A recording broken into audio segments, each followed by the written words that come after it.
দেখে রাখি কি করছে সেই জন বন গানে আনে আলোক আমি তো তোমার কাছে যাচ্ছিলাম প্রগতি আমি তোমায় বড্ড ভালোবাসি আর নয়নে চাও গো বধু হাসো একটু মুচকি হাসো কেন পুজোর কি স্বাদ হয় না চিত হয়ে সোতে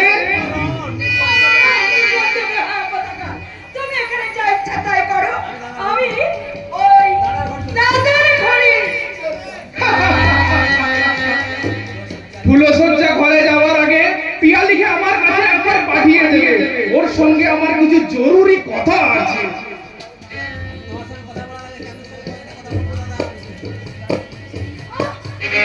তোমার সঙ্গে কথা বলার আগে না ওই চাঁদের সঙ্গে না কয়েকটা কথা বলবো দাদা তুমি না একটু দূরে সরে গিয়ে একটু দাঁড়াও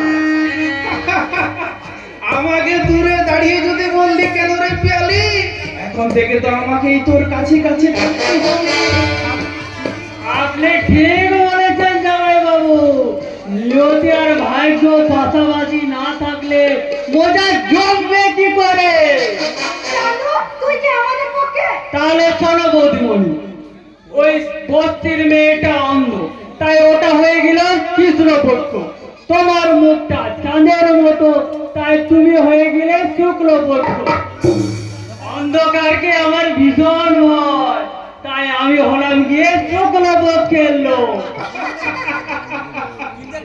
কিন্তু একটা কথা কি কথা যে হতভাগী অন্ধ মোটা বড় দাদা বলবো তুমিও বড় দাদা বলবো কাকে কি বলে ডাকি বলো তো কেন পিয়ালিকে তুই বড় বৌদি বলে ডাকবি আরে তোরে হারা দিতে বলবি থাক থাক তোমাকে আর শেখাতে হবে না কাকে কি বলে ডাকবো আমি ঠিক বুঝে নিয়েছি বল বল চন্দু কাকে কি বলে ডাকবি বল সেই কানি বৌদিকে ডাকবো 1 নম্বর বড় বৌদি বলে আর তোমাকে ডাকবো 2 নম্বর বড় বৌদি বলে কারণ কারণ এই যুগে 1 নম্বরের চেয়ে 2 নম্বরের দামি বেশি গো কি ঠিক বলিনি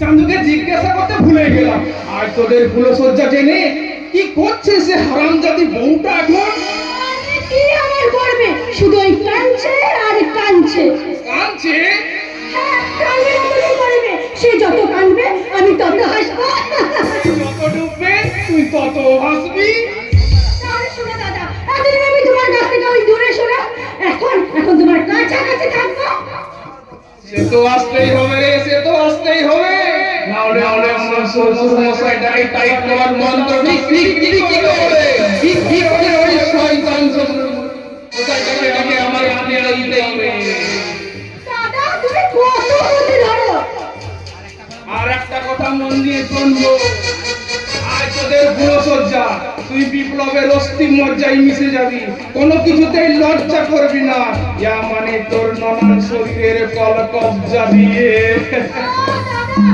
এই কথাগুলো না তোমাকে আর বলে দিতে হবে না এই পিয়ালি জানে এই কোন পুলিশে কোন ঘাটের জল খাওয়াতে হয় সেটা এই পিয়ালি খুব ভালো করে জানে তাই আমি পুলিশের ঘরে যাচ্ছি তুমি তোমার এই কাজটা শুরু করে দাও কাজ তো আমি আগেই শুরু করে দিয়েছি না হলে তুই এইতে বউ হয়ে এলি কি করবি তুই এই বউ হয়ে এই বাড়িটা শুরু করবো আর বিপ্লবের প্রথম খেলতে হলো না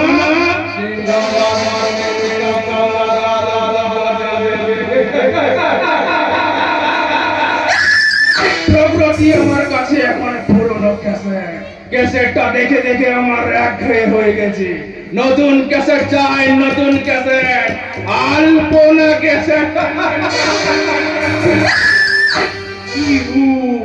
কি যৌবন আজ আলপনা তার করে একা সবে একা এই রাতে সবাই যখন ঘুমিয়ে পড়বে আমি একবার চুপি চুপি আলপনার ঘরে যাব তারপর আমার মনের কামনার স্বাদ মিটিয়ে নিয়ে নেব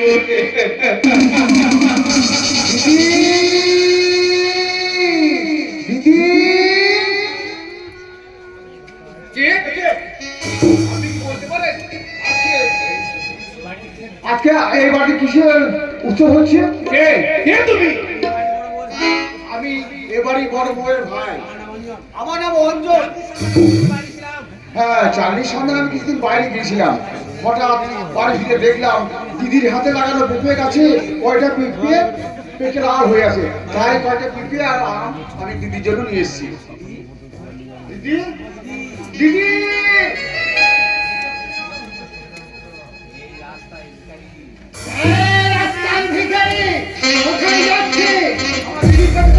দিদি বাপি, ওই ছোকরাটার ওই কানি ভোটার ভাই পেকে পাকা পেঁপে আর আম নিয়ে দিদিকে দেখতে এসেছে। ওই কুকুরের বাচ্চাটাকে ঘর ধরে বাড়ি থেকে বের করে দাও। করে দাও ওই পাকা আম আর পাকা পেঁপে।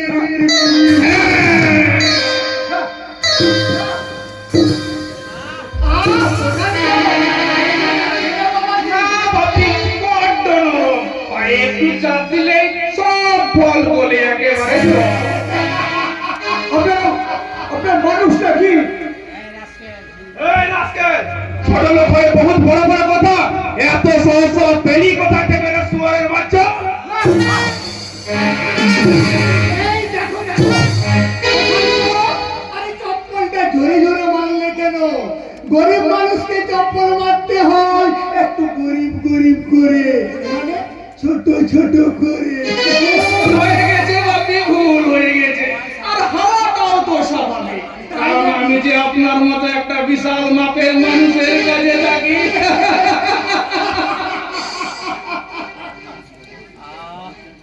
আহ, একটু একটু জল। দিদি, দিদি, ভাই, চারতলার বারান্দা দিয়ে চাঁদু দেখে আমাকে সব কথা বলেছে। এ ভাই, তুই কোথায় ভাই? দিদি, দিদি, তুই কি সত্যি সত্যি আমার হয়ে গেছে দিদি? কি করে ঘটনা ঘটলো? আমায় বল দিদি, আমায় বল দিদি, বল। আনন্দন কথাই বলবে না।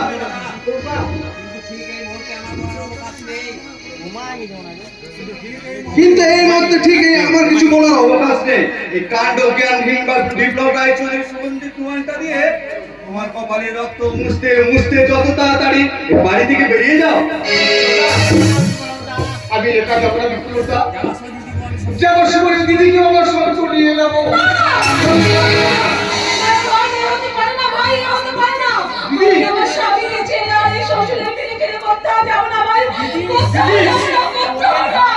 দিদি,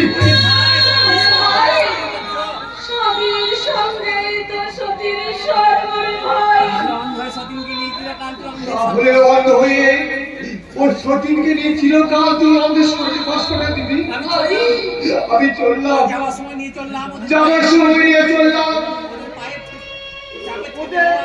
ওদের পায়ে ছোট হয়ে যাওয়া এই পাকা ফল।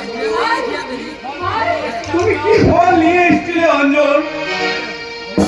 বাড়ি গাছে পাতা পেঁপে মিষ্টি কটায় আমার দিদি ভাবে বলে নিয়ে এসেছিলাম। বাড়ির গাছে পাতা পেঁপে মিষ্টি কটায় আমার দিদি ভাবে বলে নিয়ে এসেছিলাম।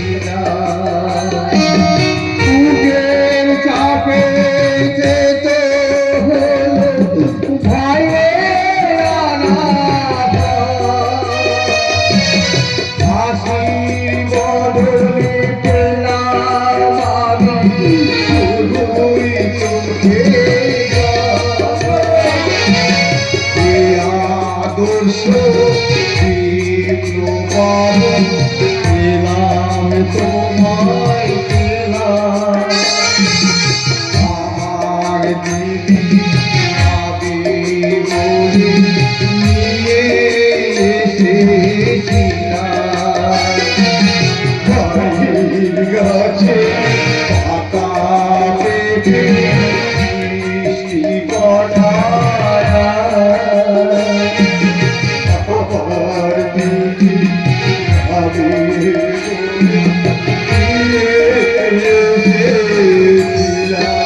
দিদি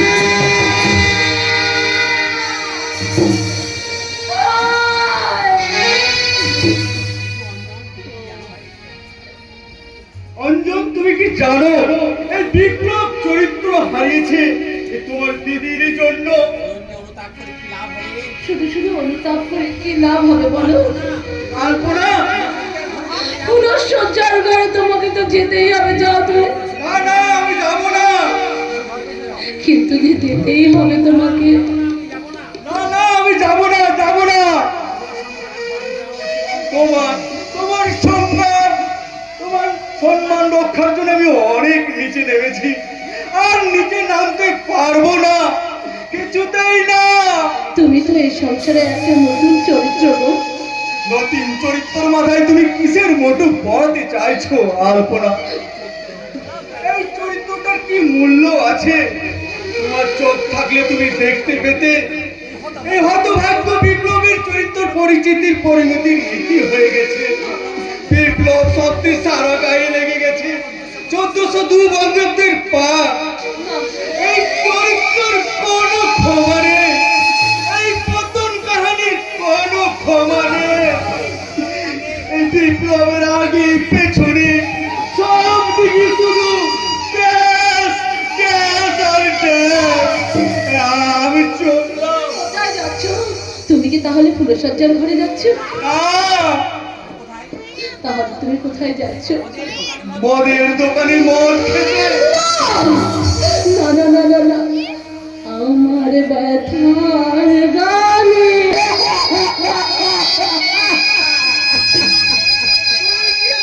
পাগল করে দেবে। পাগল ভোলাকে পুজো করেই তো মেয়েরা শান্তি পেতে চাইবে।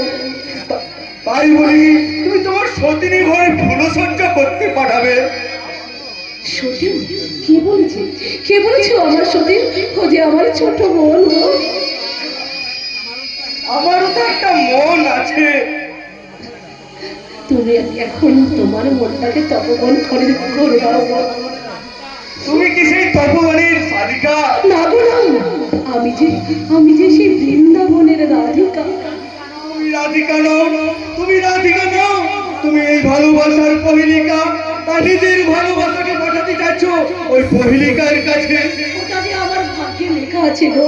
তুমি চলে যাও, যাও যাও যাও। এসো। না, যাও তুমি এখান থেকে চলে যাও, যাও যাও যাও। আলপনা, এসেছি ভালো শুধু তোমাকে,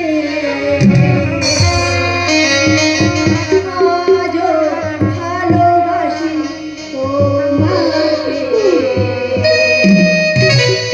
বসবো ভালো